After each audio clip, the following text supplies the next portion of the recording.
안녕하세요. 저는 얼마 전 인생의 큰 굴곡을 지나오며 산삼보다 더 귀한 깨달음을 얻은 50대 여성입니다. 저는 어릴 때부터 약초꾼이셨던 아버지를 따라 산에 자주 올랐습니다. 그 시절에는 숨이 턱까지 차오르는데도 왜 굳이 힘들게 산을 오르는지 이해하지 못했어요. 하지만 저도 나이를 먹고 예상하지 못한 풍파를 여러 번 겪고 나니 비로소 산이 알려주는 삶의 이치를 조금은 알 것 같았습니다. 가파른 오르막이 끝없이 이어지는 것처럼 보여도 언젠가는 반드시 내리막이 나타난다는 사실이었죠. 제가 그 평범하지만 소중한 진리를 어떻게 깨닫게 되었는지 지금부터 말씀드리겠습니다. 저희 아버지는 깊은 산속을 돌아다니며 귀한 약초를 캐는 일을 하셨습니다. 아버지가 산도라지나 상황버섯, 각종 산나물을 힘들게 구해오시면 어머니는 그것들을 정성껏 손질해 음식으로 만드셨어요. 약초는 오랫동안 달여 손님들에게 내놓았고 싱싱한 산나물로는 정갈한 반찬을 만들어 작은 식당을 운영하셨습니다. 요즘 말로 하면 건강식 위주의 웰빙 식당이었던 셈이죠.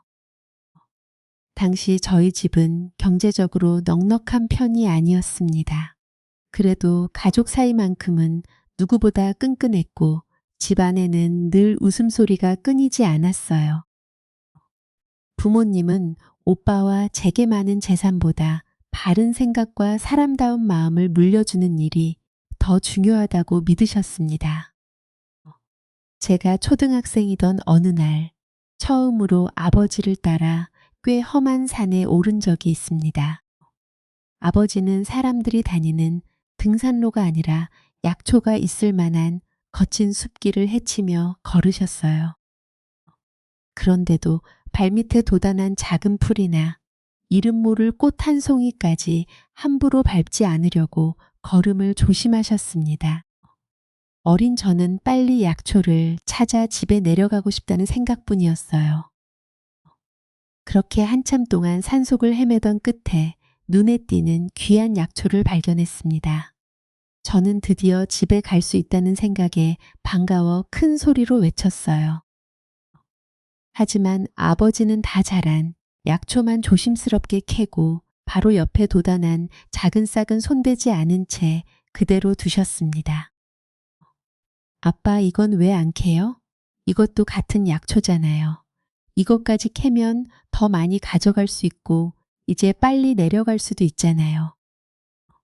제가 못마땅한 표정으로 묻자 아버지는 어린 싹을 한번 바라본 뒤 다시 산길을 걸으며 말씀하셨습니다. 저건 아직 다 자라지 않은 어린 약초잖니. 산에서 얻는 것은 우리가 먹고 살 수 있을 만큼이면 충분해. 욕심을 부려 어린 것까지 모조리 가져가면 다음에는 아무것도 남지 않게 된다. 아버지는 잠시 걸음을 멈추고 제 눈을 바라보셨어요. 사람은 필요한 만큼을 받고도 감사할 줄 알아야 한다. 더 가질 수 있다고 해서 전부 가지려 들면 결국 자기 손으로 소중한 것을 망치게 되는 법이야. 욕심을 줄이고 겸손하게 사는 사람이 진짜 좋은 사람이다. 그때는 힘들게 찾은 약초를 왜 그냥 두고 가는지 이해하지 못해 아버지가 야속하기만 했습니다. 하지만 돌이켜보면 저는 그날 처음으로 욕심을 절제하고 작은 것에도 감사하는 마음을 배웠던 것 같아요. 어머니도 저희 남매에게 늘 비슷한 가르침을 주셨습니다. 식당을 운영하시던 어머니는 형편이 어려운 동네 어르신들을 종종 모셔와 따뜻한 밥을 무료로 대접하셨어요. 저와 오빠는 우리 집도 넉넉하지 않은데 어머니가 왜 남들까지 챙기는지 쉽게 이해하지 못했습니다. 특히 사춘기였던 오빠는 학교에 낼 돈이 조금 늦어지자 서운함을 참지 못하고 어머니에게 짜증을 낸 적도 있었어요. 엄마, 우리도 다른 집처럼 돈 걱정 없이 살면 안 돼요? 형편도 어려운데 왜 자꾸 남들한테 공짜로 밥을 줘요? 그럴 돈이 있으면 저희 용돈이나 좀 더 주세요. 오빠가 뒤를 따라다니며 불평을 쏟아내도 어머니는 바로 꾸짖거나 변명하지 않으셨습니다. 대신 주방으로 들어가 산나물과 된장국으로 정갈한 밥상을 차려오셨어요. 그리고 오빠 앞에 마주 앉아 조용히 말씀하셨습니다. 당장 돈이 많으면 몸은 조금 편할 수 있겠지. 하지만 마음이 가난한 사람은 아무리 많이 가져도 평생 부족하다고 느끼며 살게 된단다. 정직하게 땀 흘려 마련한 이 밥상을 귀하게 여기고 나보다 어려운 사람에게 한 끼를 나눌 줄 알아야 진짜 부자가 되는 거야. 엄마는 너희가 돈만 많은 사람이 아니라 마음까지 넉넉한 사람으로 자랐으면 좋겠다. 어머니는 평소에도 저희가 어디에 가든 예의와 겸손을 잃지 않도록 엄하게 가르치셨습니다.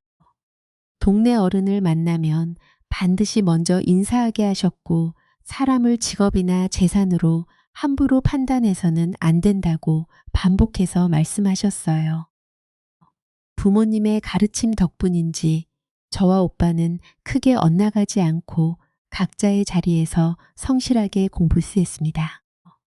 대학을 졸업한 저는 은행에 취직해 사회생활을 시작했고 오빠도 규모가 크지는 않지만 안정적인 회사에 들어가 책임감 있는 직장인이 되었어요. 그렇게 직장 생활을 시작한 지 5년쯤 되었을 때였습니다. 그동안 연애다운 연애도 하지 못한 채 은행과 집만 오가던 제게 학교 선배가 소개팅을 권했어요.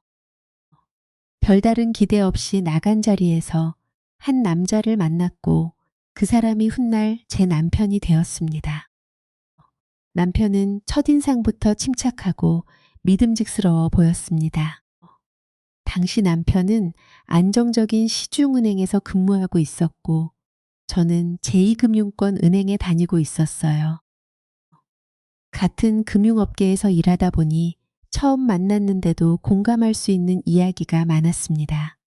고객을 상대하며 겪는 어려움과 실적에 대한 부담, 영업시간이 끝난 뒤에도 이어지는 업무까지 서로 설명하지 않아도 이해할 수 있었죠. 사람들은 은행 일이 편하다고 생각하는 경우가 많더라고요. 효주 씨도 잘 아시겠지만 고객 관리부터 실적까지 신경 써야 할 일이 한두 가지가 아니잖아요. 맞아요. 은행 문이 닫히면 직원들도 바로 퇴근하는 줄 아는 분들이 많아요. 그때부터 처리해야 하는 업무가 얼마나 많은데요. 청시와 같은 분야에서 일하니까 확실히 이야기가 잘 통하네요.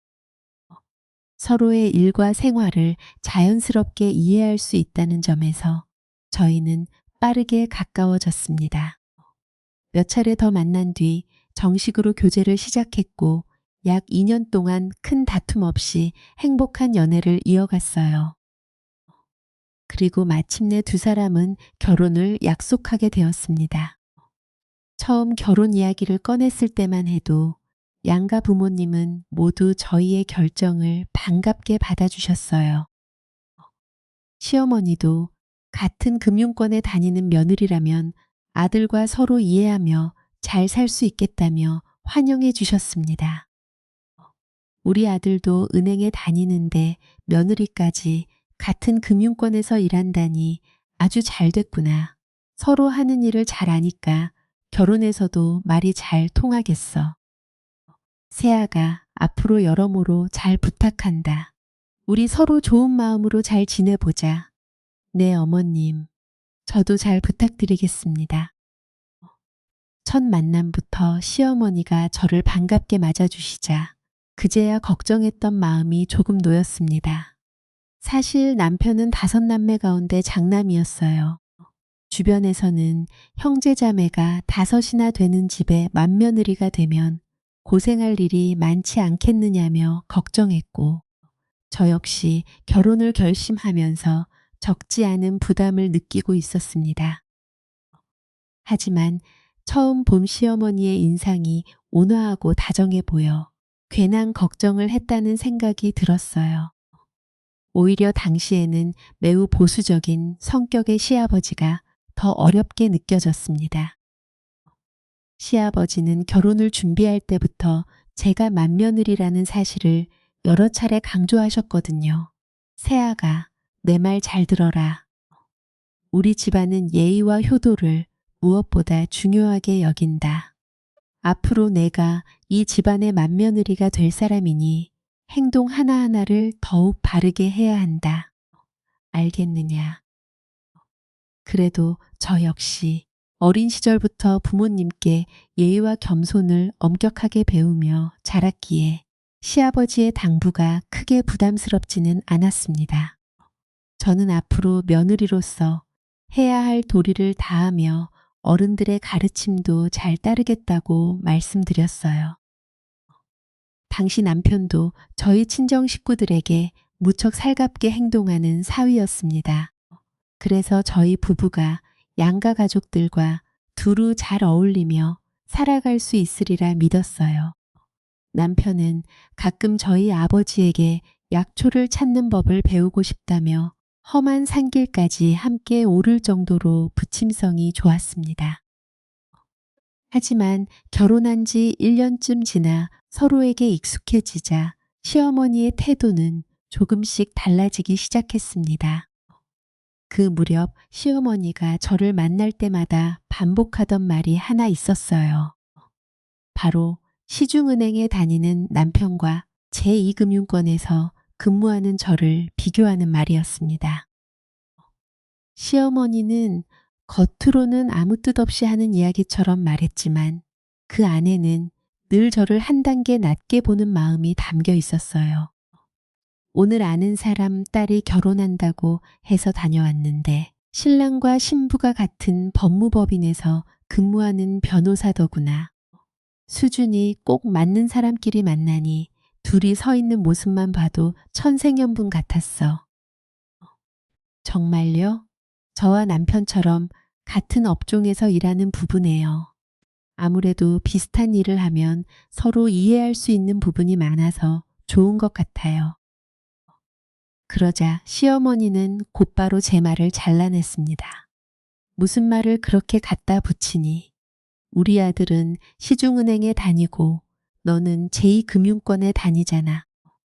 같은 금융권이라고 해도 사실 급이 전혀 다르지. 우리 아들이 성격이 좋으니까 그런 차이도 참고 사는 거야.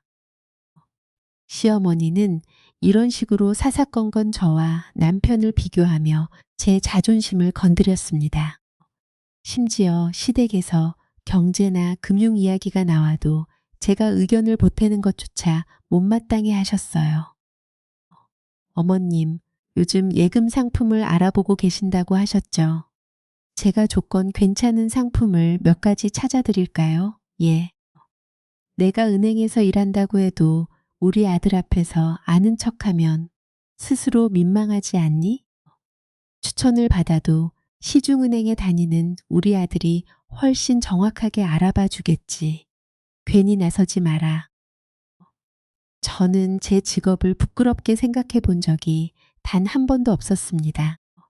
하지만 시어머니가 만날 때마다 제가 다니는 회사를 낮춰 말하니 어느 순간부터 저도 모르게 자신감이 흔들리기 시작했어요.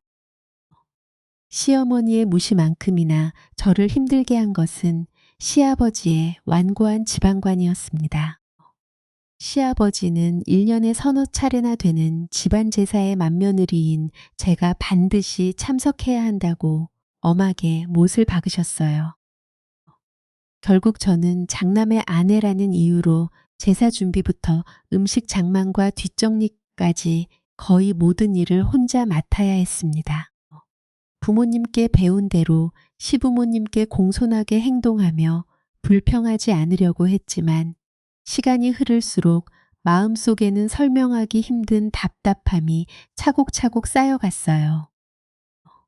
그러던 중 제가 첫 아이를 낳은 지 얼마 되지 않아 둘째와 셋째 시동생이 차례로 결혼했습니다. 저에게도 드디어 2명의 동서가 생긴 것이었죠. 그전까지 시댁의 크고 작은 일을 늘 혼자 감당했던 저는 이제라도 함께 일을 나눌 사람이 생겼다는 사실이 무척 반가웠습니다. 2사람과 서로 의지하면 제사나 명절도 전보다 훨씬 수월해질 거라고 기대했어요. 하지만 새로 들어온 2동서는 제 예상과는 전혀 다른 성격의 사람들이었습니다. 자신의 생각을 분명하게 말하고 부당하다고 느끼면 곧바로 거절하는 이른바 요즘 세대의 며느리들이었어요.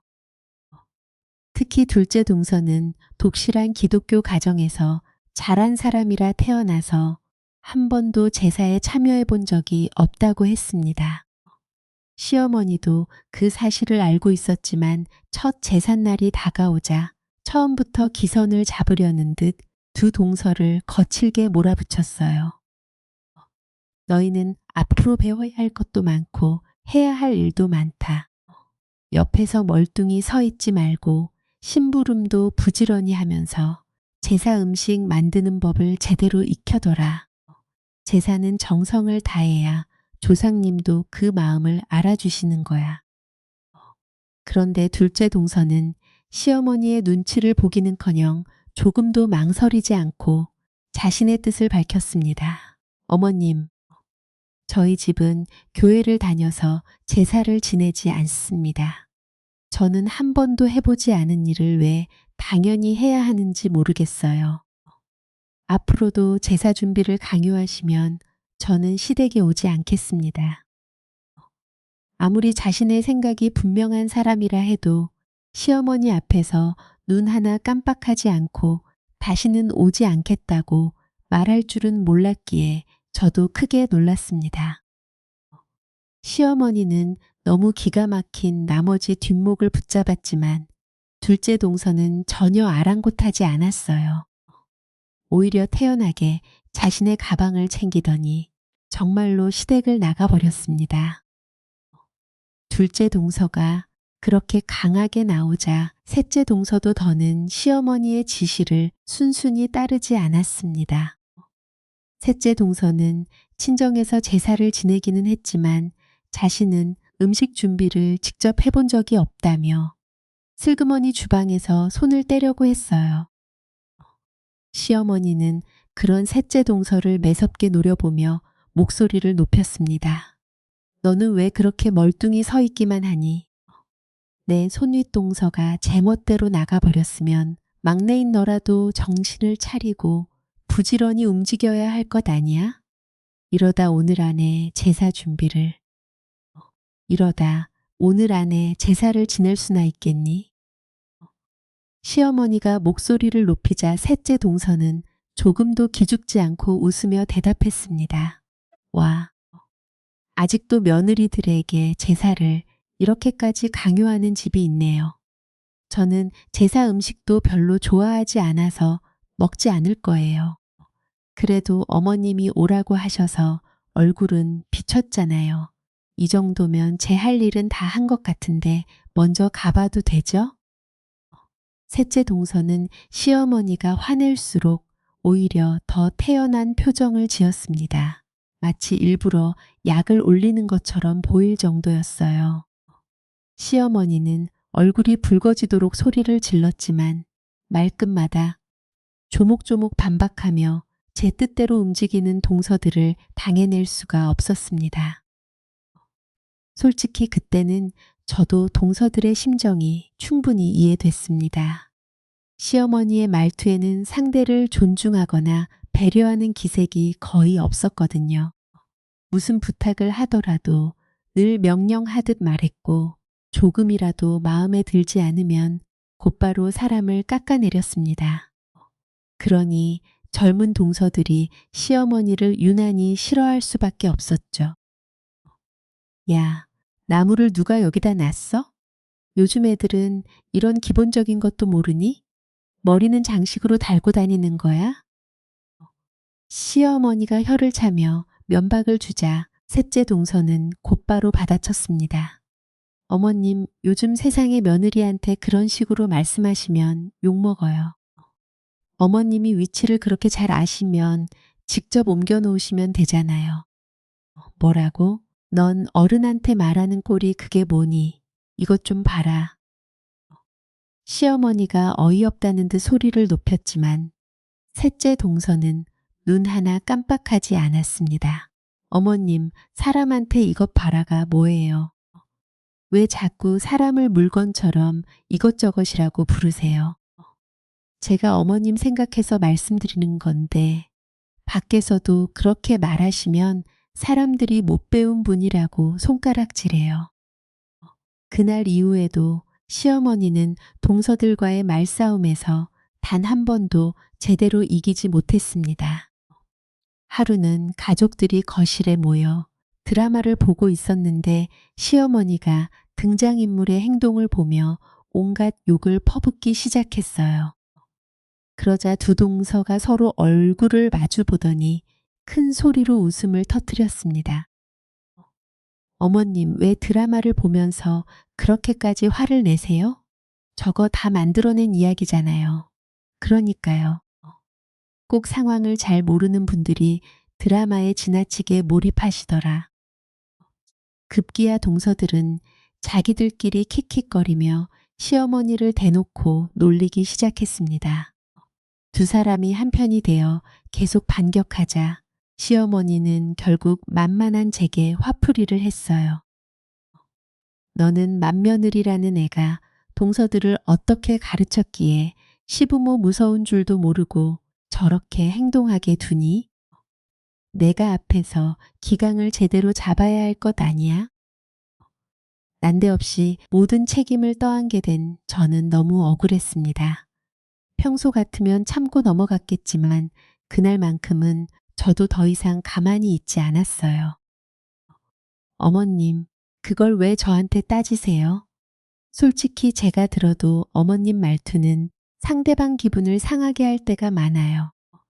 아무리 며느리라도 야, 이거 해라 저거 해라라고 명령만 하시면 누가 좋아하겠어요?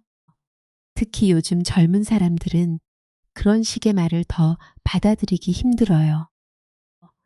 제 말이 끝나자마자 시어머니는 기다렸다는 듯 불같이 화를 냈습니다. 겨우 제2금융권에 다니는 주제에 내가 뭘 안다고 나한테 훈계를 해?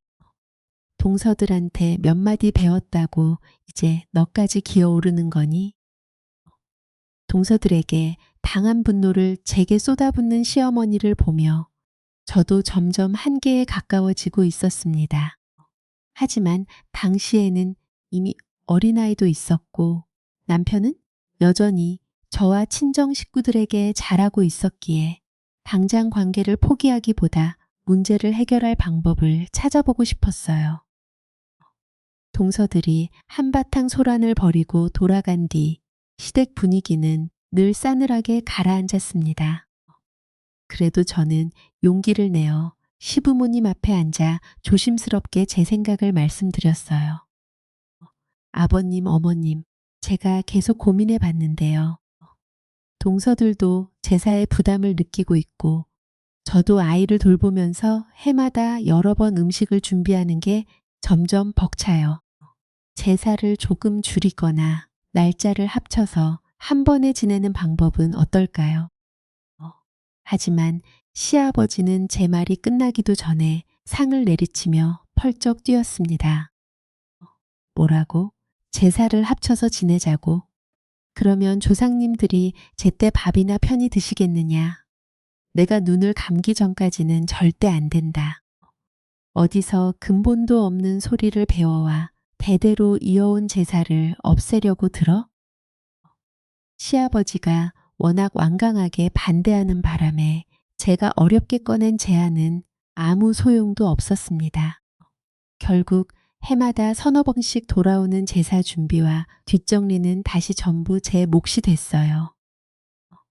거기에 시어머니가 두 동서에게 당한 화를 저에게 풀어놓는 일도 점점 잦아졌습니다. 저는 음식을 준비하느라 허리를 제대로 펴지 못하는데도 시어머니는 작은 실수 하나까지 찾아내 꾸중했고 동서들이 오지 않은 책임마저 제게 돌렸어요. 여보, 오늘도 음식 준비하느라 많이 힘들었지. 우리 부모님이지만 정말 왜 그러시는지 모르겠어. 요즘 세상의 맏며느리가 뭐라고 모든 일을 당신 혼자 하게 하는지 모르겠다니까. 남편은 제사 때마다 슬그머니 제 옆으로 다가와 안쓰러운 표정으로 위로해 줬습니다. 하지만 정작 부모님에게 제사를 줄이자고 말하거나 제가 부당한 대우를 받을 때 앞에 나서지는 않았어요. 말로는 제 편인 척하면서도 큰 갈등이 생길 것 같으면 언제나 한 발 뒤로 물러서 방관했습니다. 그렇게 언제 끊어질지 모르는 줄 위를 걷는 듯한 결혼 생활이 계속됐습니다. 저는 첫 아이를 낳은 뒤 연년생으로 둘째까지 출산했지만 시댁의 상황은 조금도 달라지지 않았어요. 오히려 육아와 직장 생활, 제사 준비까지 겹치면서 제 몸과 마음만 점점 지쳐갔습니다. 그렇게 결혼한 지 5년쯤 되었을 무렵이었습니다. 어느 날부터 남편이 건강을 관리해야겠다며 테니스 동호회에 나가기 시작했어요. 당시 남편이 살이 조금 찐 상태였기에 운동이라도 꾸준히 한다니 저는 오히려 잘된 일이라고 생각했습니다. 처음에는 일주일에 한두 번 퇴근 후 운동을 다녀오는 정도였습니다. 남편도 몸이 가벼워지는 것 같다며 즐거워했고 저도 육아와 시댁 문제로 지친 남편에게 취미가 생겼다고 생각해 응원했어요. 하지만 시간이 흐를수록 남편의 행동에서 이상한 변화가 하나둘씩 눈에 띄기 시작했습니다. 평소에는 세수하고도 스킨과 로션조차 제대로 바르지 않던 사람이 어느 날부터 외출하기 전 거울 앞에 오래 서 있었어요. 테니스 모임에 가는 날이면 향수를 여러 번 뿌리고 머리 모양이 조금만 흐트러져도 다시 손질했습니다. 옷차림에도 전보다 훨씬 민감해졌고 전에 입던 평범한 운동복은 촌스럽다며 손도 대지 않았어요. 당신 요즘 테니스 치러 가는데 왜 이렇게까지 꾸며? 운동하러 가는 사람이 향수는 왜 뿌려? 동호회 사람들과 운동 끝나고 식사도 하고 그러니까 그렇지. 은행 직원인데 너무 후줄근하게 다니면 체면이 안 서잖아. 남편은 별일 아니라는 듯 웃어 넘겼지만 변화는 거기서 끝나지 않았습니다. 자신의 월급 수준에는 부담스러울 만큼 비싼 명품 옷과 신발을 사들이기 시작했고 어느 날은 수백만 원짜리 고급 시계까지 차고 들어왔어요. 이 시계 얼마 주고 산 거야? 설마 당신 월급으로 감당하기 어려운 물건은 아니지? 중고로 싸게 구했어. 이런 걸 하나쯤 차고 다녀야 고객들도 나를 쉽게 보지 않아. 이것도 다 사회생활이야. 그러더니 멀쩡하게 잘 타고 다니던 차까지 갑자기 바꾸겠다고 했습니다. 지금 차는 직급에 비해 너무 초라해 보인다며 훨씬 비싼 차량으로 바꿔야 한다고 고집을 부렸어요. 평소 검소하게 생활하던 사람이 짧은 시간 안에 옷과 시계, 자동차까지 바꾸려 하니 아무리 생각해도 이해되지 않았습니다. 남편은 마치 뒤늦게 사춘기를 맞은 소년처럼 온종일 들떠 있었고 휴대전화를 들여다보며 혼자 웃는 일도 부쩍 많아졌어요. 제가 가까이 다가가면 화면을 급히 끄거나 휴대전화를 뒤집어 놓는 모습도 여러 번 목격했습니다.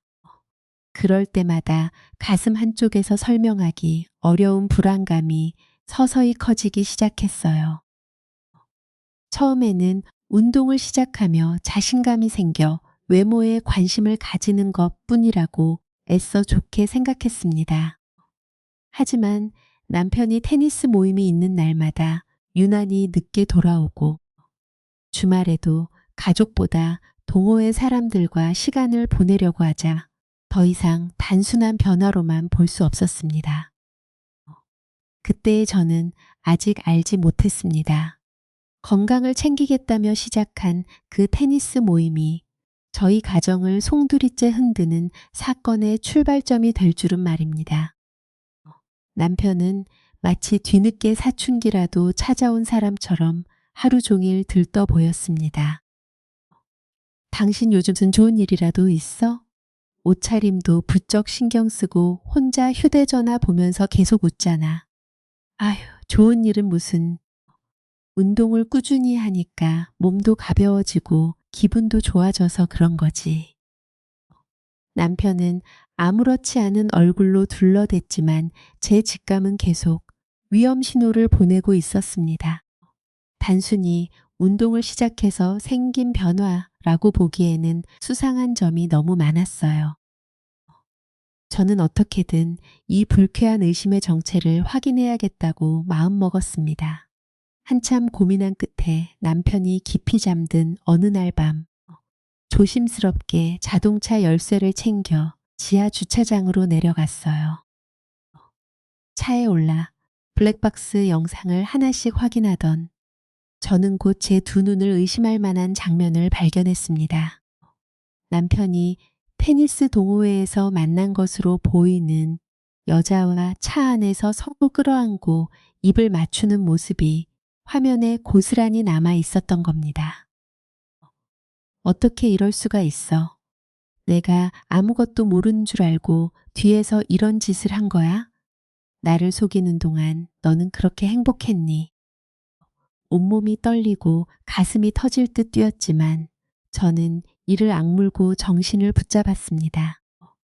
충동적으로 남편을 깨워 따지고 싶었지만 지금 필요한 것은 분노가 아니라 확실한 증거라고 생각했어요. 저는 해당 영상을 따로 복사해 안전한 곳에 저장했습니다. 그리고 더 분명한 자료를 확보하기 위해 다시 집으로 올라갔어요. 남편은 세상 편한 얼굴로 깊이 잠들어 있었습니다. 저는 잠든 남편의 손가락을 조심스럽게 가져다 휴대전화 지문 인식기에 댔고 잠금이 풀리자마자 메시지와 사진을 확인했습니다. 그 안에는 블랙박스 영상보다 더 충격적인 증거들이 가득했습니다. 상간녀와 주고받은 낯뜨거운 대화부터 두 사람이 다정하게 붙어 찍은 사진, 몰래 만날 장소와 시간을 정한 기록까지 하나도 빠짐없이 남아 있었어요. 그 순간 느낀 배신감은 말로 설명하기 어려울 정도였습니다. 제가 아이 둘을 키우고 시댁 제사까지 혼자 감당하는 동안 남편은 밖에서 다른 여자와 사랑 노름을 하고 있었던 거예요. 저는 필요한 자료를 모두 제 휴대전화로 옮긴 뒤 상간녀의 이름과 전화번호도 따로 저장했습니다. 그리고 눈을 감아도 영상 속 장면이 계속 떠올라 결국 밤을 꼬박 새우고 말았어요. 다음날 아침 남편은 제가 모든 사실을 알아냈다는 것도 모른 채 평소처럼 콧노래를 흥얼거리며 출근했습니다. 그런 뒷모습을 바라보는데 분노를 넘어 소름까지 끼쳤어요. 저는 남편이 집을 나간 뒤 마음을 가라앉히고 상간녀에게 전화를 걸었습니다. 몇 차례 신호음이 이어진 끝에 한 여자가 전화를 받았어요. 보세요? 서동희 씨 맞으세요? 네, 맞는데요. 누구시죠? 저는 떨리는 숨을 고른 뒤 최대한 침착하게 제 신분을 밝혔습니다. 저 이성현 씨 아내입니다. 네? 지금 뭐라고 하셨어요? 아니, 어떻게 제 번호를 알고 전화하신 거죠? 조금 전까지 당당하던 여자의 목소리가 순식간에 흔들리기 시작했습니다.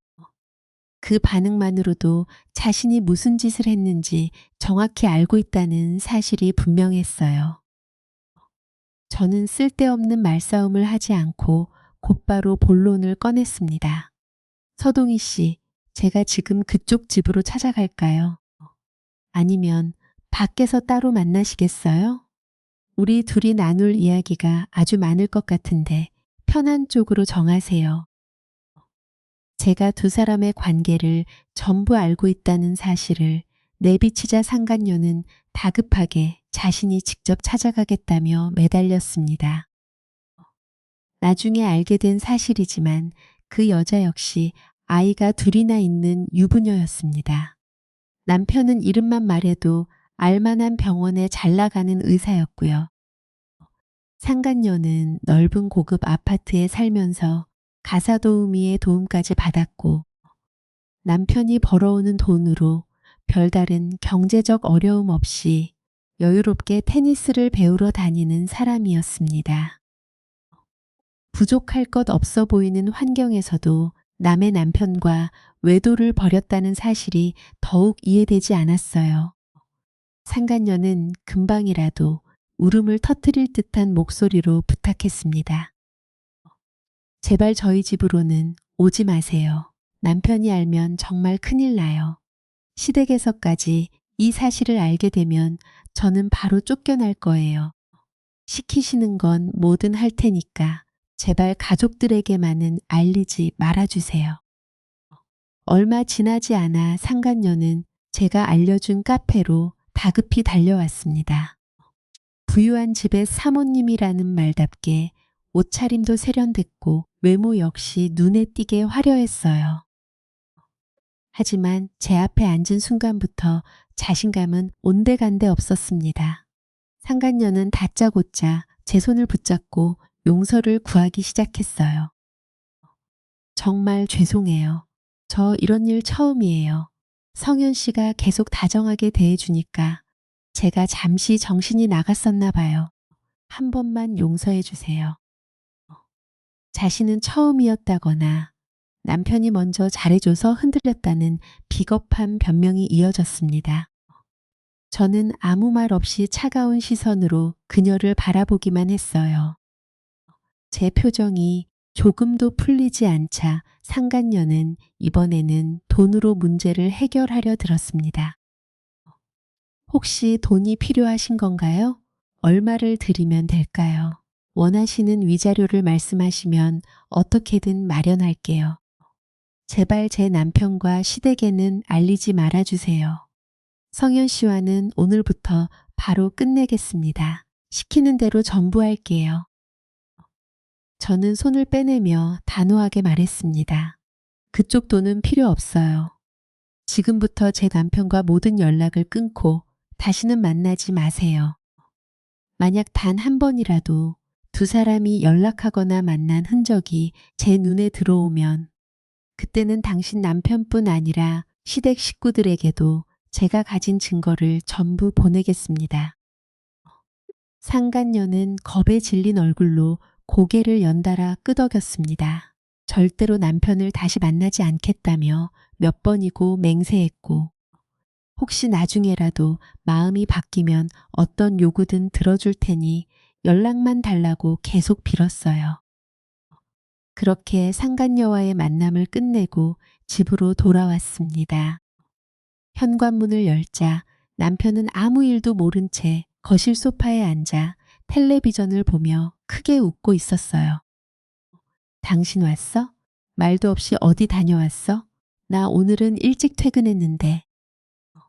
저는 남편의 말에 대답하지 않고 곧장 방으로 들어가 침대 끝에 앉았습니다. 가슴 깊은 곳에서 억울함과 서러움이 밀려와 금방이라도 눈물이 터질 것 같았어요. 하지만 이대로 무너져 울고만 있을 수는 없었습니다. 남편은 제 표정이 이상하다는 걸 느끼면서도 무슨 일이 있는지 진심으로 묻지 않았어요. 그저 제 눈치를 힐끔거리면서도 계속 휴대전화 화면만 확인했습니다. 아마 상간녀에게 갑자기 무슨 일이 생겼는지 확인하려고 연락을 주고받고 있었겠죠. 저는 마음을 단단히 먹고 거실로 나가 아무것도 모르는 척 남편에게 물었습니다. 여보, 요즘 테니스 그렇게 재미있어? 남편은 휴대전화에서 눈도 떼지 않은 채 건성으로 대답했습니다. 그냥 건강 생각해서 취미로 하는 거지. 저는 남편을 똑바로 바라보며 차갑게 말을 이었습니다. 그냥 취미라고 하기에는 꽤 재미있나 보네. 같이 운동하는 여자친구 동희 씨도 있으니까 말이야.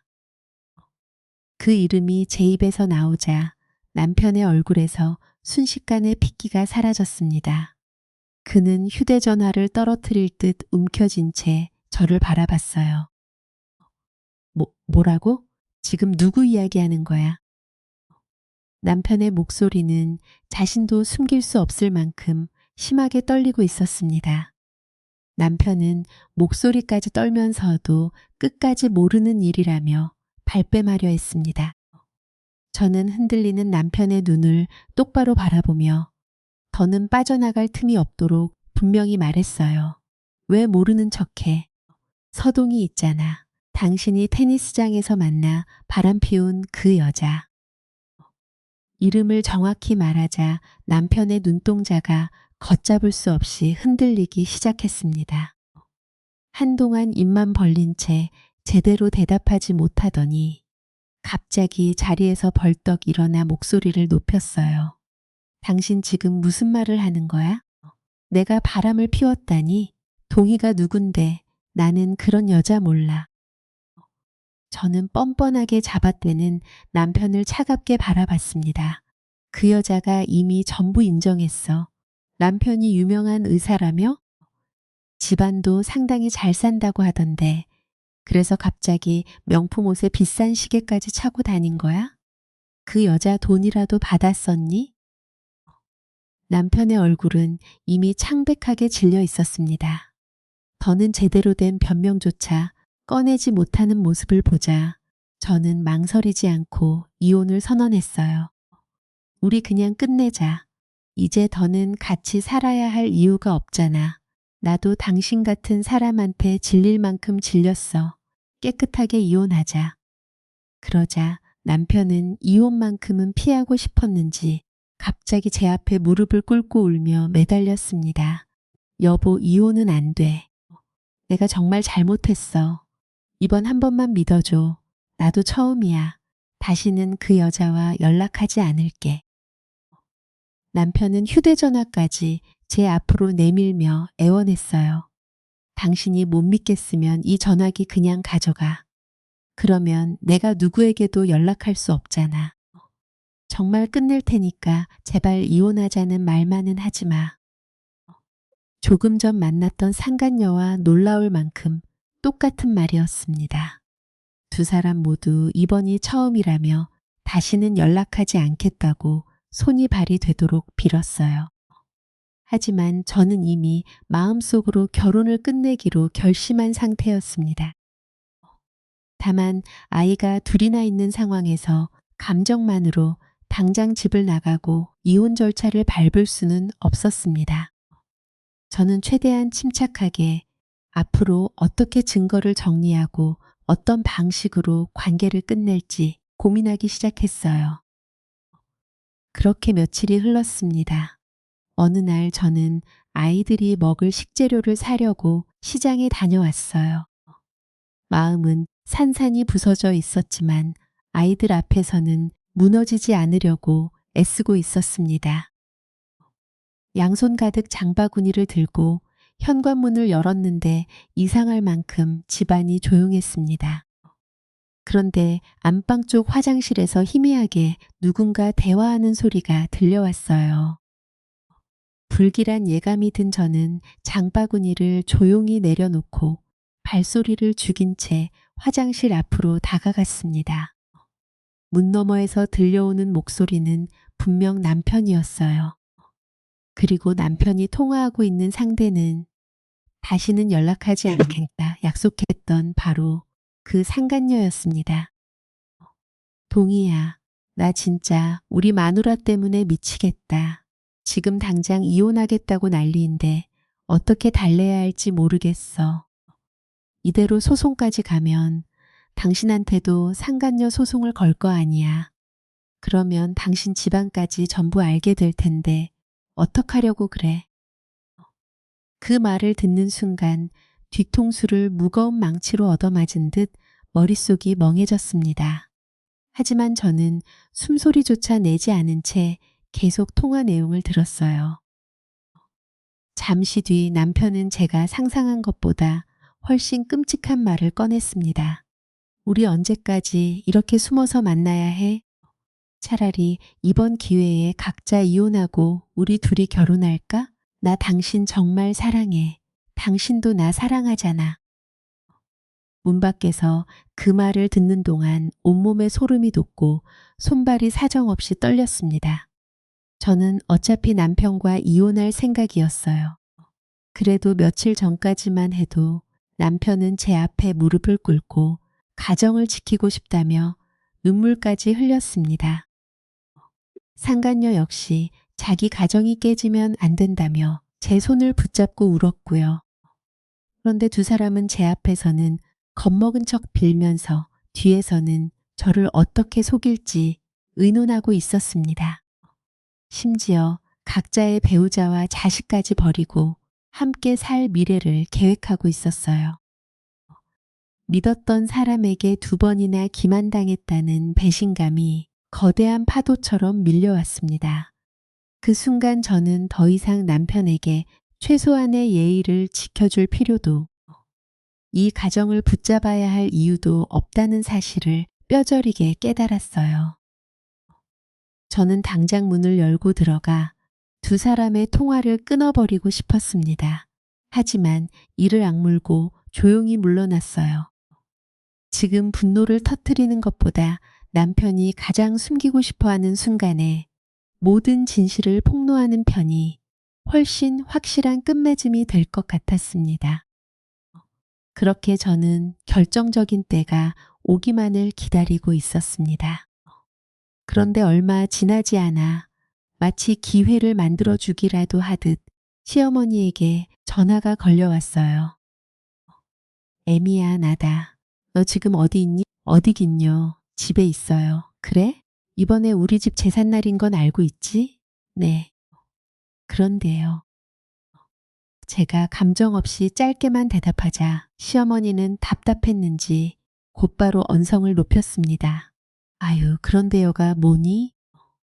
음식 준비해야 하니까 일찍 넘어오라고 전화했지. 이번에는 상에 올릴 음식이 많으니까 아침부터 와야 한다. 저는 조금의 망설임도 없이 대답했습니다. 어머님, 저 이번 제사에는 안 갈 건데요. 동서들도 안 오는데 제가 혼자 가서 또 모든 일을 해야 할 이유가 없잖아요. 그러자 시어머니는 기다렸다는 듯 자신만만하게 목소리를 높였습니다. 안 오긴 누가 안 와? 이번에는 며느리들 전부 오기로 했다. 내가 지난번에 아주 호되게 혼을 냈거든. 며느리가 돼서 기본도 모르고 어른 말을 안 듣는다고 크게 야단쳤더니 다들 오겠다고 하더라. 시어머니는 벌써부터 모든 문제가 해결됐다는 듯 들떠서 말을 이었습니다. 그러니까 이번에는 우리 여자들끼리 오순도순 전도 부치고 음식도 만들면서 잘해보자. 내가 맏며느리니까 동서들 데리고 제대로 가르쳐야 한다. 그 말을 듣는 순간 제 머릿속에 한 가지 계획이 번개처럼 스쳐 지나갔습니다.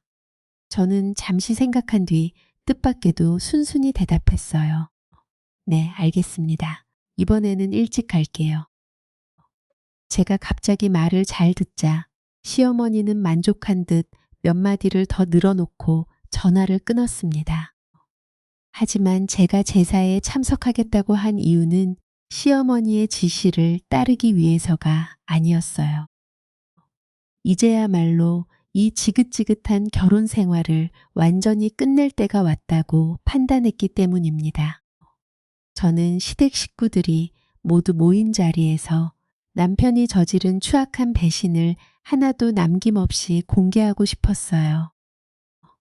동시에 맏며느리라는 이유로 제사와 집안일을 떠맡기고 제 직업을 무시하며 남편의 잘못 앞에서는 뒤로 숨던 이 가족과 다시는 엮이지 않겠다는 사실도 확실하게 선언할 생각이었습니다.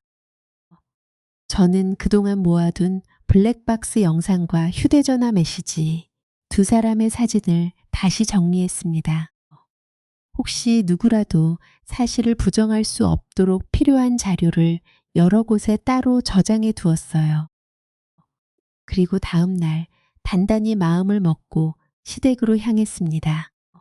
하지만 현관문을 열고 거실에 들어선 순간 예상과 전혀 다른 광경에 오히려 제가 당황하고 말았어요. 집 안은 누가 오기로 한 집이 맞나 싶을 만큼 지나치게 조용했습니다. 시어머니가 모두 참석한다고 큰 소리쳤던 두 동서는 커녕 시동생들의 모습도 보이지 않았고 넓은 거실에는 시부모님과 남편만 어색한 얼굴로 앉아 있었던 겁니다. 집안은 제사를 앞둔 집이라고 믿기 어려울 만큼 적막했습니다. 시어머니가 반드시 데려오겠다던 동서들은 커녕 다른 가족들의 기척조차 느껴지지 않았어요.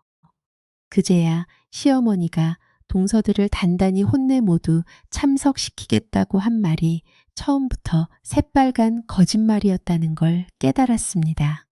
결국 저 하나만 속여 불러낸 뒤 제사 준비를 전부 떠넘기려는 속셈이었던 거죠.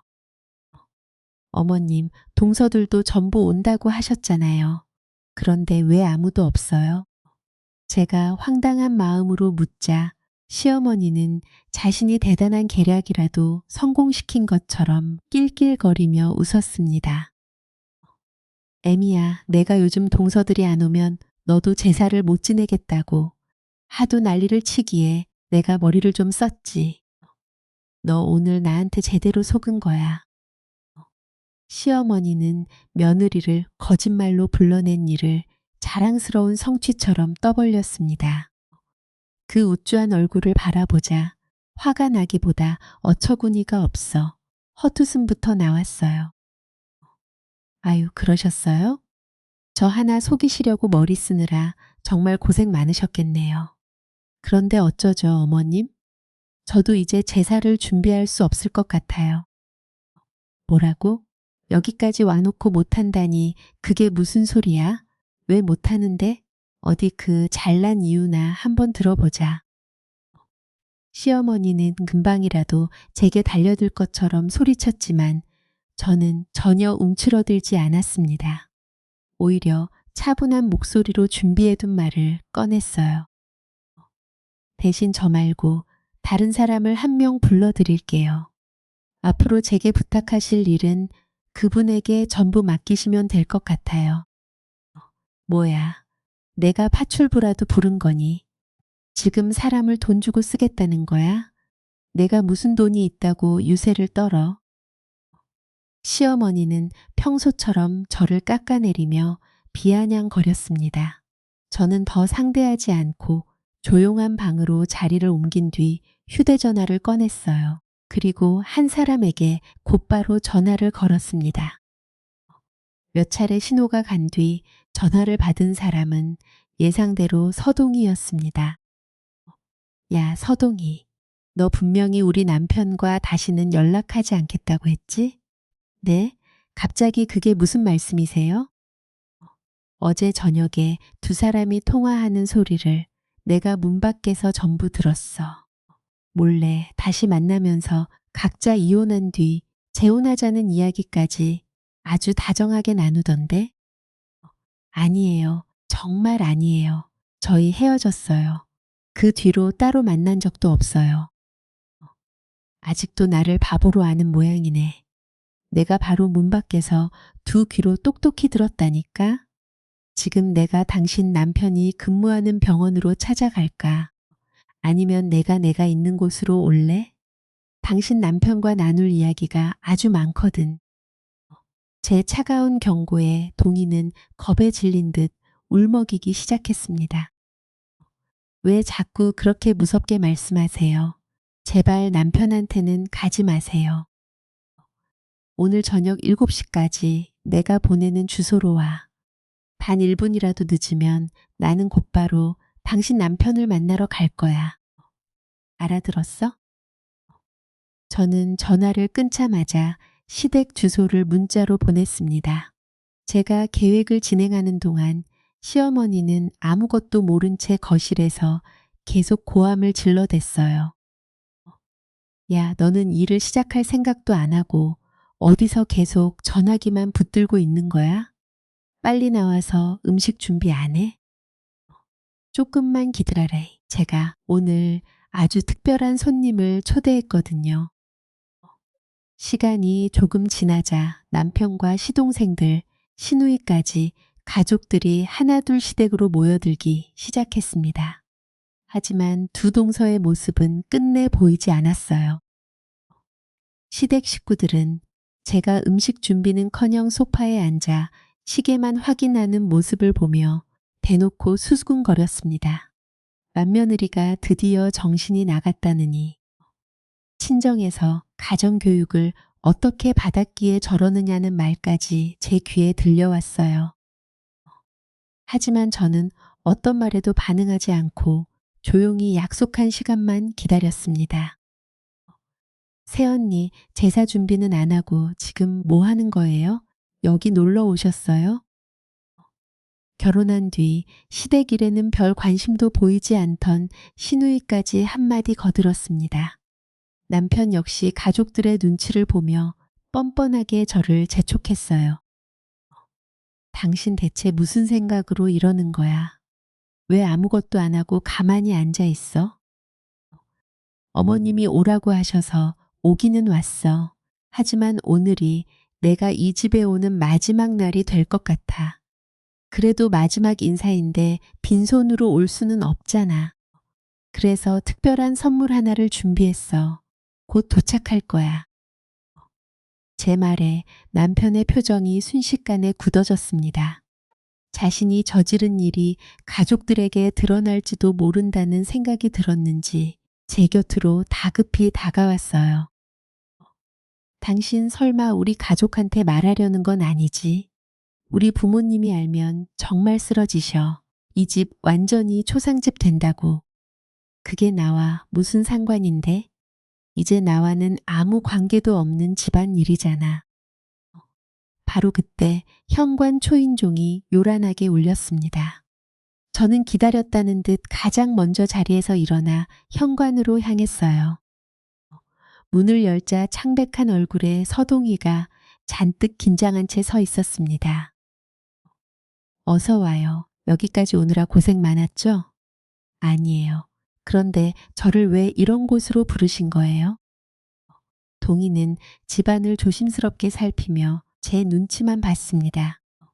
뒤늦게 현관 앞으로 나온 남편은 그 여자의 얼굴을 확인하자마자 흙빛으로 질린 채 그 자리에 얼어붙었어요. 저는 환하게 웃으며 거실에 모여있는 시댁 식구들을 향해 말했습니다. 어머님, 제가 말씀드린 특별한 손님이 도착했네요. 모두 인사하세요. 저희 남편과 아주 깊은 관계를 맺고 있는 서동희 씨예요. 시어머니는 영문을 모르겠다는 표정으로 미간을 찌푸린 채 동희를 위아래로 훑어봤습니다. 이 여자가 누구라고? 생긴 걸 보니 내가 부른 파출부는 아닌 것 같은데 대체 누구냐? 남편을 제외한 가족들은 아직 상황을 이해하지 못한 채 저와 동희의 얼굴만 번갈아 바라봤습니다.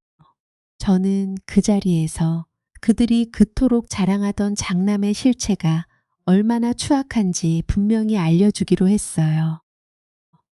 제대로 인사드리세요, 어머님. 앞으로 어머님의 새 맏며느리가 될지도 모르는 분이거든요. 바로 어머님 아들이 만나고 있는 상간녀입니다. 제 말이 떨어지는 순간 조용하던 지간에 발칵 뒤집혔습니다. 동희는 얼굴이 새하얗게 질린 채 제 소매를 붙잡고 다급하게 매달렸어요. 이게 대체 무슨 짓이에요? 저한테 왜 이러시는 거예요? 왜 이러냐고요?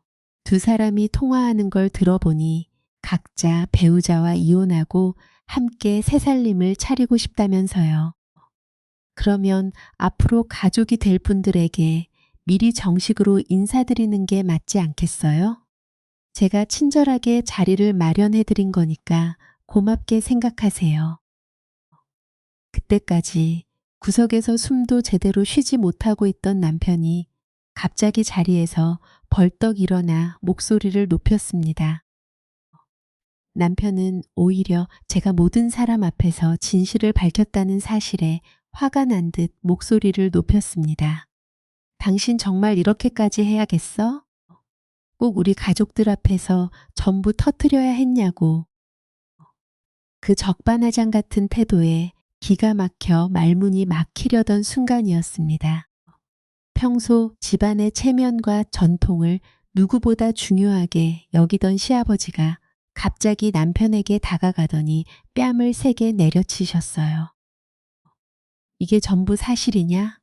내가 어린 자식들과 아내를 두고 저 여자와 바람을 피웠어? 내가 너를 어떻게 키웠는데 집안에 이런 망신을 시켜. 아버지, 그게 아니라요. 죄송합니다. 그래도 제 말도 한 번만 들어보세요. 시아버지가 다시 손을 들어 올리자 남편은 맞은 뺨을 감싸 쥐채 고개를 푹 숙였습니다. 시어머니 역시 충격을 견디지 못하고 바닥에 주저앉아 손바닥으로 방바닥을 치며 통곡했어요. 하지만 잠시 뒤 시어머니가 분노를 쏟아낸 대상은 바람을 피운 아들이 아니라 또다시 저였습니다. 내가 오늘 작정을 하고 왔구나. 우리 집안과 내 아들 인생을 완전히 망치려고 일부러 저 여자를 불러들인 거지. 저는 시어머니의 발악에도 흔들리지 않고 차분하게 받아쳤습니다. 어머님께서 만날 때마다 아드님이 얼마나 훌륭한 사람인지 자랑하셨잖아요. 그래서 그 잘난 아드님의 진짜 모습을 직접 보여드리려고 한 것뿐이에요. 저 혼자만 속고 당할 수는 없으니까요. 그리고 어머님 아들은 제가 이혼하자고 해도 계속 매달리며 버텼어요. 저 혼자서는 말이 통하지 않으니 두 분의 힘이라도 빌려야 하지 않겠어요? 이 정도로 모든 사실이 밝혀졌으니 이제는 순순히 이혼해 주겠죠. 상간녀는 그제야 상황이 얼마나 심각한지 깨달았는지 얼굴을 가리고 펑펑 울기 시작했습니다. 시아버지는 뒷목을 붙잡고 머리를 감싸 주체 한동안 말을 잇지 못했어요. 그러다 결국 분노를 참지 못하고 집 안에 있는 사람들을 향해 고함을 질렀습니다. 다 보기 싫으니까 내 집에서 당장 나가. 저 여자부터 내보내고 애미 너도 오늘은 그냥 돌아가라. 저는 일부러 크게 놀란 표정을 지으며 시어머니를 바라봤습니다. 어머님, 오늘 제사 음식 준비해야 한다면서요. 제가 정말 가도 괜찮겠어요? 가, 그냥 당장 가버려. 내 얼굴도 보기 싫으니까 얼른 나가. 조금 전까지만 해도 저를 속여 혼자 제사 준비를 시키려던 시어머니는 이제 제가 빨리 사라지기만을 바라고 있었습니다. 시댁은 남편의 말대로 순식간에 초상집보다 더한 아수라장으로 변해버렸어요. 저는 더 이상 그곳에 머물 이유가 없었기에 미련 없이 가방을 챙겼습니다. 그리고 현관을 나서기 전 가족들을 돌아보며 마지막으로 말했어요. 그럼 저는 이만 가보겠습니다. 오늘이 제가 이 집에 오는 마지막 날이 될 것 같네요. 저는 그동안 맏며느리로서 제가 할 수 있는 최선을 다했습니다. 제사를 비롯한 집안일도 거의 혼자 감당했고 어머님이 제 직장을 깎아내려도 참고 넘겼어요. 제가 어떻게 살아왔는지는 여기 계신 분들이 모두 알고 계실 겁니다. 그런데 남편이라는 사람이 저를 속이고 다른 여자와 더러운 짓을 벌였는데도 제가 가만히 참고 살아야 하나요? 저는 더 이상 이 집 며느리 노릇을 할 생각이 없습니다. 오늘부로 며느리 자리는 반납할 테니 앞으로는 가족들끼리 알아서 제사도 지내고 서로 잘 살아보세요. 저는 누구의 대답도 기다리지 않고 그대로 시댁을 빠져나왔습니다. 그 순간 부모님께 배운 예의도 최소한 사람다운 대접을 받을 수 있는 곳에서 지켜야 의미가 있다는 사실을 뼈저리게 깨달았어요. 제가 그런 폭탄을 던지고 나왔으니 그 뒤 시댁에서 얼마나 큰 난리가 벌어졌을지는 보지 않아도 알 수 있었습니다. 그동안 제사와 전통을 앞세워 며느리인 저를 당연하게 부려왔으니 이제는 시어머니와 시동생들, 시누이가 직접 제사 음식을 준비하며 고생해 보기를 바랐어요. 제가 이토록 독하게 마음먹은 데에는 분명한 이유가 있었습니다. 저는 처음 상간녀를 만났을 때 한 번의 기회를 줬어요. 모든 연락을 끊고 다시는 제 남편을 만나지 않는다면 그녀의 남편과 시댁에는 알리지 않겠다고 했습니다. 하지만 남편과 상간녀는 그런 제 자비를 비웃듯 뒤에서 다시 연락했고 심지어 각자의 가정을 벌인 뒤 결혼할 미래까지 계획했습니다. 스스로 마지막 기회를 걷어차 버린 것이었어요. 저도 우리나라에서 외도 위자료 소송을 해봐야 일반적으로 받을 수 있는 금액이 생각보다 크지 않다는 사실은 알고 있었습니다. 그래서 처음에는 차라리 돈을 넉넉히 받아 아이들을 키우는데 보태는 것이 현실적이지 않을까 고민하기도 했어요. 하지만 제 앞에서는 울며 용서를 빌던 두 사람이 뒤돌아서자마자 저를 바보 취급하며 새로운 삶을 계획하는 모습을 보고 나니 절대로 조용히 끝내서는 안 되겠다는 생각이 들었습니다. 자신들이 저지른 행동의 대가를 확실히 치르게 하고 싶었어요. 그렇게 시댁을 나와 엘리베이터를 기다리고 있는데 현관문이 다시 열렸습니다. 상간녀가 신발도 제대로 신지 못한 채 허겁지겁 달려 나오더니 제 앞에 무릎을 꿇었어요. 제가 시댁 한복판에서 모든 사실을 폭로하는 모습을 보고 나서야 제가 말로만 위협하는 사람이 아니라는 걸 깨달은 모양이었습니다. 제발 한 번만 용서해 주세요. 이번에는 정말로 남편분을 다시 만나지 않을게요. 당장 완전히 끝내겠습니다. 원하시는 위자료도 바로 드릴게요. 5천만 원이든 1억이든 말씀만 하세요. 어떻게든 마련할 테니까 제발 제 가족에게는 알리지 말아주세요. 저는 뻔뻔하게 또다시 돈을 내미는 상간녀를 차가운 눈으로 내려다봤습니다. 나도 처음에는 적당한 위자료를 받고 끝낼까 생각했어요. 그런데 당신과 내 남편이 하는 짓을 보니 그러면 안 되겠더라고요. 당신은 이번 일을 넘어가도 언젠가는 또 다른 가정을 망가뜨릴 사람이니까요. 나 상간녀 소송 진행할 겁니다. 그러니까 변호사나 알아보고 집에서 소장받을 준비하고 있어요. 제 태도가 조금도 흔들리지 않자 상간녀는 다급해진 나머지 갑자기 제 손목을 거칠게 붙잡았습니다. 정말 사람 말을 이렇게까지 무시할 거예요. 제가 원하는 만큼 돈도 주겠다고 하잖아요. 저는 상간녀의 손을 강하게 뿌리치며 매섭게 경고했습니다. 어디서 남의 몸에 손을 대요? 다시 한번 힘으로 어떻게 해보려고 하면 외도 문제만으로 끝나지 않을 줄 알아요. 정말 험한 꼴까지 보고 싶어요? 바로 그때 남편이 뒤늦게 현관 밖으로 뛰쳐나왔습니다. 하지만 남편은 여전히 자신의 잘못을 사과할 생각은 하지 않고 오히려 저를 원망하며 소리쳤어요. 너 정말 꼭 이렇게까지 해야 해? 우리 가족을 완전히 무너뜨려야 속이 시원하겠어? 그 말을 듣는 순간에는 헛웃음조차 나오지 않았습니다. 그 잘난 집안을 무너뜨린 건 내가 아니야. 바람을 피운 당신과 이 여자가 직접 이 지옥을 만든 거지. 자신들이 벌인 짓의 결과를 왜 나한테 책임지라고 해?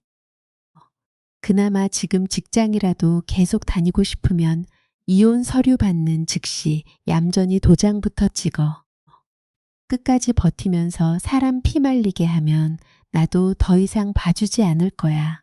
그때는 내일이라도 당신 은행으로 직접 찾아가 모든 증거를 공개할 테니까. 사실 저는 두 아이의 양육비를 안정적으로 받으려면 남편이 직장을 잃지 않는 편이 낫다고 생각했습니다. 그래서 처음부터 남편의 회사까지 찾아가 외도 사실을 폭로할 생각은 없었어요. 하지만 남편이 계속 자신의 잘못을 인정하지 않고 이혼을 방해한다면 저 역시 더는 그의 체면과 직장을 지켜줄 이유가 없었습니다. 끝까지 자신의 잘못은 외면한 채 모든 책임을 제게 돌리는 남편을 보자 남아있던 인내심마저 완전히 사라졌습니다. 이 사람들에게 자비를 베푸는 건 아무 의미도 없다는 생각이 들었어요. 너희 둘 다 오늘 똑똑히 봤지? 나는 말로만 겁주는 사람이 아니야. 계속 이런 식으로 버텨봐. 내가 마음먹으면 너희 인생을 어디까지 무너뜨릴 수 있는지 확실히 보여줄 테니까. 그날로부터 며칠도 지나지 않아 남편은 결국 이혼 서류에 도장을 찍었습니다. 제가 은행까지 찾아가 외도 사실을 공개할까봐 두려웠던 모양이에요. 저를 속이며 당당하게 행동하던 기세는 온데간데 없이 사라졌고 직장에 소문이라도 날까 매일 불안해했습니다.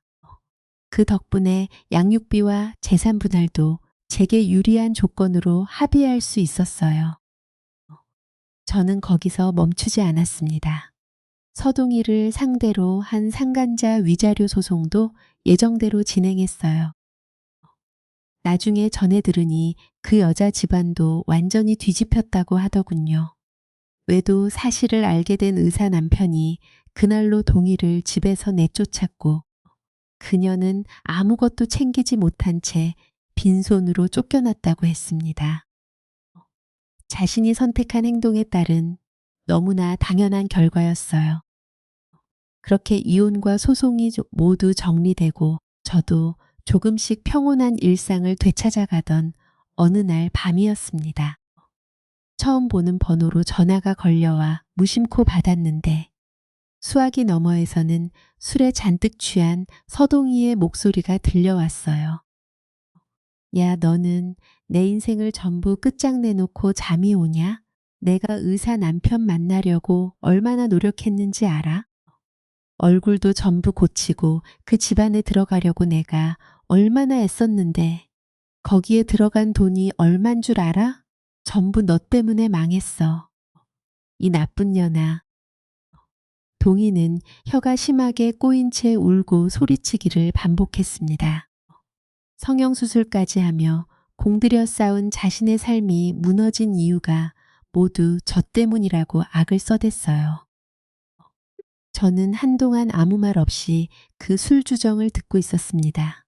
그러다 감정 하나 섞이지 않은 낮은 목소리로 대답했어요. 서동희 씨, 당신 인생을 망친 건 내가 아니라 당신 자신이에요. 남의 가정을 깨뜨리면서 자기 욕심만 채우려고 했던 대가를 이제 치르는 것뿐이라고요. 나한테 전화해서 화풀이할 시간에 앞으로 어떻게 살아갈지나 고민하세요. 그리고 다시 한번 이런 식으로 연락하면 그때는 스토킹으로 신고할 겁니다. 마지막 경고니까 제대로 알아들으세요. 저는 더 들을 가치도 없다고 생각해 바로 전화를 끊고 그 번호를 차단했습니다. 그 뒤 남편과 동희가 정말 함께 살림을 차렸는지 아니면 서로에게 책임을 떠넘기다 갈라섰는지는 모릅니다. 솔직히 알고 싶지도 않아요. 다만 확실한 건 다른 사람의 눈에서 피눈물을 흘리게 한 두 사람이 자신들이 저지른 행동으로 인해 처참한 대가를 치르게 됐다는 사실입니다. 이번 일을 겪으며 저는 사람 사이의 믿음을 짓밟고 누군가의 진심을 배신한 사람은 결국 어떤 방식으로든 그 책임을 피할 수 없다는 걸 깨달았습니다. 그나마 다행인 점은 전 남편이 제가 직장에 찾아갈까 여전히 두려운지 두 아이의 양육비만큼은 매달 빠짐없이 보내고 있다는 것입니다. 그 돈은 제 자존심과는 아무 상관이 없습니다. 아이들이 당연히 받아야 할 권리이기 때문에 저는 한 푼도 허투루 쓰지 않고 두 아이의 교육과 미래를 위해 차곡차곡 모으고 있어요. 가끔 지인을 통해 들려오는 시댁 소식은 저도 모르게 헛웃음을 짓게 합니다. 시어머니는 여전히 고집스러운 성격을 고치지 못했지만 두 동서에게 매번 당하고 있는 상황도 그대로라고 해요. 동서들이 웃으며 시어머니의 말을 흘려듣고 제사에 나타나지 않으면 그 많은 준비를 결국 시어머니 혼자 감당하고 있다고 합니다. 두 동서는 명절이 되면 당연하다는 듯 해외여행을 떠나고 시댁 일에는 손가락 하나 보태지 않은 채 자신들의 생활을 즐기고 있다고 해요. 시어머니도 이제야 자신이 그렇게 무시하고 함부로 부리던 맏며느리의 빈자리가 얼마나 컸는지 뼈저리게 느끼고 있겠죠. 시간이 흘러 저희 집에도 새로운 변화가 찾아왔습니다. 얼마 전 둘째가 초등학교에 입학했어요. 이제 첫째는 2학년, 둘째는 1학년이 되었습니다. 형아, 학교에 가면 교실에서 장난도 못 치고 계속 자리에 앉아 있어야 해? 당연하지. 선생님 허락 없이 돌아다니면 엄청 혼날 수도 있어.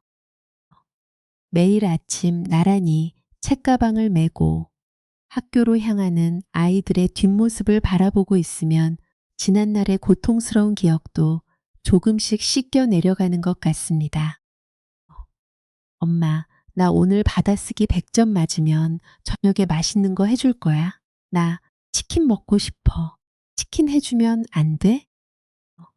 첫째는 요즘 먹고 싶은 음식이 왜 그렇게 많은지 저를 볼 때마다 이것저것 만들어 달라고 조릅니다. 그러면 형의 말을 듣고 있던 둘째도 질 수 없다는 듯 곧바로 끼어들어요. 나도 100점 받을 수 있어. 나는 오늘 급식도 하나도 안 남기고 다 먹어서 선생님한테 칭찬받을 거야. 엄마, 나한테도 맛있는 거 해줘야 돼.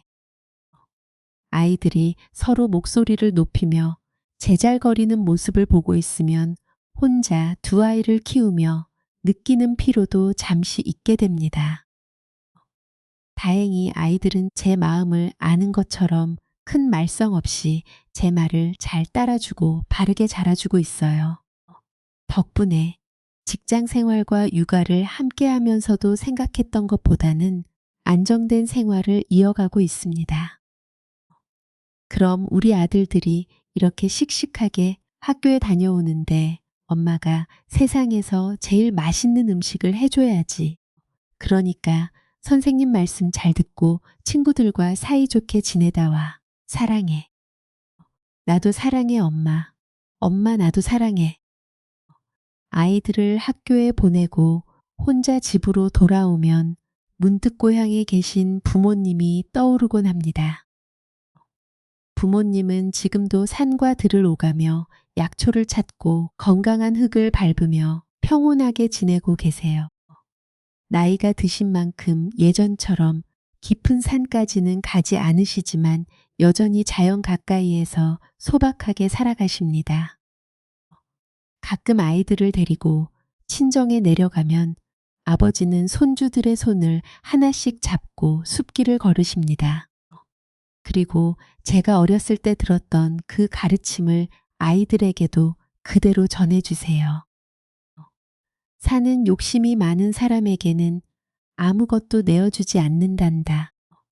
필요한 만큼만 얻고 그것에도 감사할 줄 알아야 마음이 진짜 부자인 사람이 되는 거야. 할아버지의 말씀을 귀 기울여 듣는 아이들의 작은 뒷모습을 보고 있으면 이 아이들도 부모님이 제게 가르쳐 주신 것처럼 바른 사람으로 자랄 수 있겠다는 희망이 생깁니다. 저는 지난날 견디기 어려운 배신과 고통을 겪었지만 앞으로도 다른 사람을 속이거나 욕심 때문에 누군가에게 상처를 주는 삶은 살지 않으려고 합니다. 지금 제게 주어진 것에 감사하고 아이들에게 부끄럽지 않은 엄마로 살아가는 것이 제가 할 수 있는 가장 확실한 복수이자 행복이라고 생각해요. 인생은 산길과 닮았습니다. 숨이 막힐 만큼 가파른 오르막이 계속되면 영원히 끝나지 않을 것처럼 느껴지지만 묵묵히 버티며 걷다 보면 어느 순간 편안한 내리막과 탁 트인 풍경이 나타납니다. 저에게 남편의 배신과 이혼은 다시는 넘지 못할 것 같은 험한 산이었습니다. 하지만 그 시간을 지나고 보니 저는 전보다 단단해졌고 무엇을 지켜야 하는지도 분명히 알게 됐어요. 혹시 지금 이 사연을 듣고 계신 분들 가운데 저처럼 믿었던 사람에게 배신당했거나 누군가 때문에 힘든 시간을 보내고 계신 분이 있을지도 모르겠습니다. 제가 그런 분들께 꼭 말씀드리고 싶은 건 여러분에게 상처를 준 사람이 당장은 아무 일 없이 행복하게 사는 것처럼 보여도 그 행동의 대가는 언젠가 반드시 돌아온다는 것입니다. 그러니 그 사람 때문에 자신의 삶까지 포기하지 마세요. 억울하고 아프더라도 단단하게 버티며 나와 내가 사랑하는 사람들을 지켜내셨으면 좋겠습니다. 오르막 끝에는 반드시 내리막이 있고 긴 어둠 뒤에는 다시 밝은 날이 찾아옵니다. 제가 산삼보다 더 귀하게 얻은 진리가 바로 그것입니다. 부디 제 이야기가 힘든 시간을 지나고 있는 누군가에게 작은 위로와 용기가 되었으면 좋겠습니다. 지금까지 긴 사연을 끝까지 들어주셔서 진심으로 감사합니다.